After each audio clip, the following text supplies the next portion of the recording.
And we're live.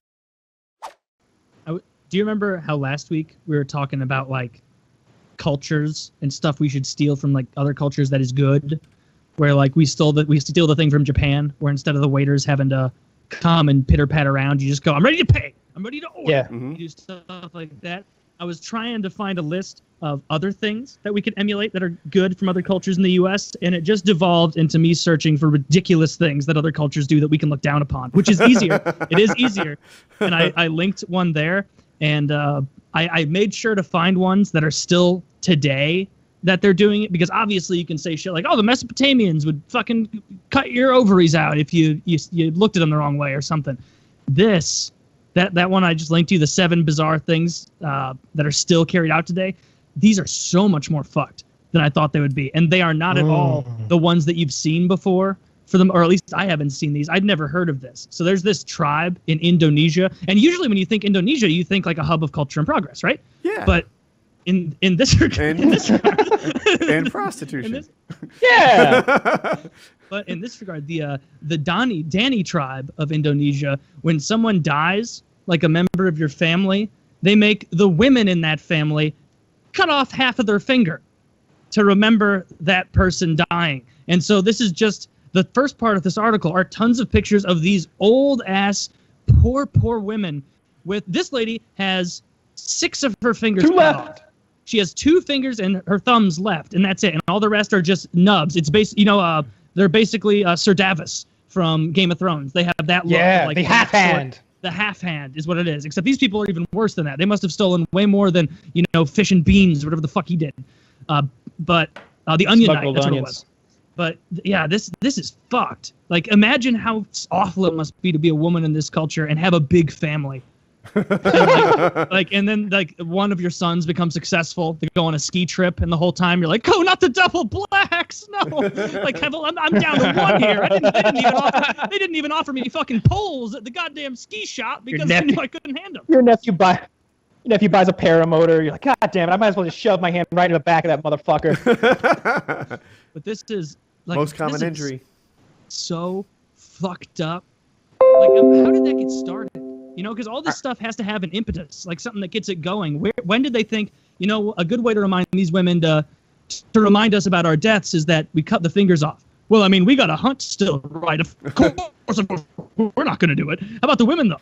Well, don't they need to sew and do things? No, we run around naked. You forgot. Oh, yeah, you're right. But I can just imagine. I can just imagine like the white British scientist sitting with these people, and they're all naked, of course, because he's trying to fit in with them, and he's like, "Do you realize how barbaric it is? Do you realize how barbaric it is to cut off the tip of her finger, like just to remember a dead person?" And he's like, "What happened to your dick? What happened to your dick there? Who cut the end of it off?" He's, "Oh, my mom did that when I was born." They're like, the barbarian! They cut the end. Who died? Your dick off? We only do that when the whole tribe dies.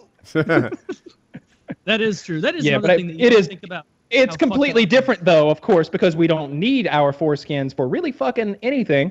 And you really need these. I can't think of many appendages that are more important than your goddamn fingers. She is never going to be able to play do any PC gaming. Like, this next tribe. Oh, the worst. The worst hand. That's the worst hand job of all time. Look at this.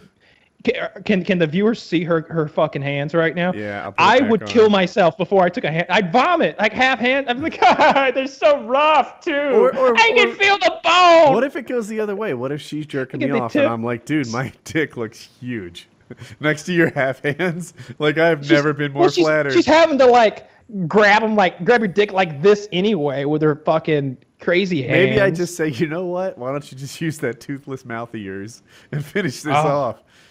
I don't like that one bit. I don't like those hands. I've heard the gummer is where it's at. Here's one I hadn't heard of before. It's called Ainu bear worship. And so what these Japan and Russian hybrid people do is they sacrifice bears.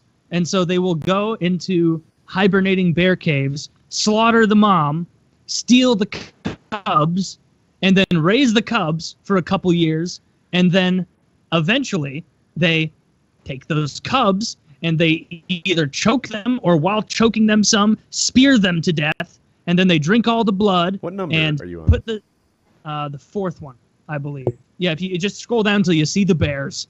But it just seems like all of these cultural things seem like excuses for food.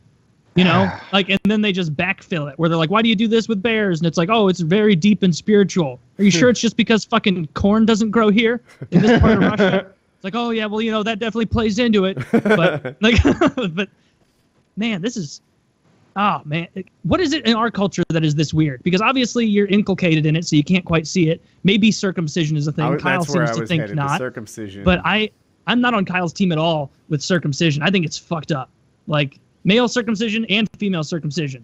Both of them. They're both fucked. Like, completely different things. Completely different things. Well, but at the baseline, what you're doing is you're mutilating. I'm just saying, baseline, you're, without consent, mutilating the genitals of a child. Like, you're cutting bits off. The guy is still left fully functional, and the girl's not, if I understand female circumcision. Not always. There are mistakes with circumcisions all the time, and there's no reason for it. And so it's like, why do it? Yeah, same team here in general. I'm just trying to say that they are different. Like with a girl, they're like trying to destroy her sex drive and any kind of reward she might get from having sex. With a guy, it's just they've decided that that's what they're trying. That's normal. That's why they do it to guys too, not because it's aesthetic. Because it's harder to masturbate if you don't have a foreskin. Because you need lotion. Was that the original motivation? Yes, it's to decrease sexual pleasure. Like, that's the whole point of these circumcisions at all, is to decrease sexual pleasure in populations. It was never like, oh, this thing looks icky. Like, it really cut down on the drive too, I tell you. No, I'm very happy being circumcised. It's just unattractive otherwise. I watch a lot of pornography, more than any two of you combined. And so I'm going to tell you right now, like, the average cut penis is just much more attractive to the eye than the average non-cut one. And I just pull it back and it looks the same. No, no, it doesn't. Not always. Sometimes you can't pull it back. Sometimes it's so tight it tears. Sometimes, and then you get smegma. I don't even know what fucking smegma was. That's disgusting. I don't even want to know that word. It feels dirty in my mouth. It's easier to keep clean. You cannot deny that. It is aesthetically more pleasing to the eye on average. Certainly not individual to individual, but on average, if we took a vote, I guarantee the cut. Here's where I live. So that prevails, and so if I were not cut now, I would get it. I saw on Reddit the other day a guy who got an adult circumcision, and it looked real bad healing. He had like pictures of it healing, and around like the frenulum, like the whatever the fuck little like bottom of the head area, like it was all scabby and kind of gross. But even then, I was thinking like, yeah, dude, you made the right choice, because before this, it looked so disgusting. It looked so gross that, like, I couldn't masturbate if I were. I would look at it and be like, oh, I don't even want to now. I don't even want to now. Like, all I got to do is turn myself off. Like, cold shower, please. I look at my cock. It does the trick every time. I don't even want to be involved anymore. I want to get this out. I'm happy with my own. Yeah. So I looked up why circumcision started, and Taylor's thing was one of the many reasons. It's not the origin is not known with certainty. They proposed it as a religious sacrifice, a rite of passage marking adulthood, a form of sympathetic magic to ensure virility and fertility, as a means of reducing sexual pleasure, like Taylor said, as an aid to hygiene where bathing is impractical, a marking of a higher social status, humiliating enemies and slaves as symbolic castration. There's a whole bunch of reasons here. Discouraging masturbation is one. Removing excess pleasure is one. But what was it in the Bible, though? The cleanliness thing. In the Bible, somebody was in trouble, if I remember correctly. God was going to fuck them up, and they were like, quick, I'm going to cut off my son's foreskin and put the foreskin blood on your feet, Abraham, and now God will let you slide. Like, that's a thing, right? I'm almost I think it was Abraham. I'm going to look up Abraham foreskin. Abraham. The way I remember it, like Abraham was in some shit with God. Circumcised. Yeah, it was very, very painful. I think Abraham was in some shit with God, and God was gonna like fuck him up, and his wife was like, "Oh God," well, she was like, "God's gonna fuck up Abraham. Come here, Jacob," or whatever Abraham's son was, because he had many sons, I'm told, and many sons had father Abraham, and she was like, we're gonna have to cut the end of your dick off, and like put a little. Flick the blood on Abraham's feet, and when God sees that, it'll all be chill. Like he'll be like, whoa, We're straight now. And you we're know good. what is even creepier is this is from the New International Version. It says on that very day, Abraham took his son Ishmael and all those born in his household and bought with his money, so his slaves too, every male in his household and circumcised them as God told him. Now Abraham was circumcised at the age of 99, which means that this 99-year-old who had cut the tip of his own penis off was now conscripted to cut the tip of everybody else's penis off. Imagine He's suffering from blood loss.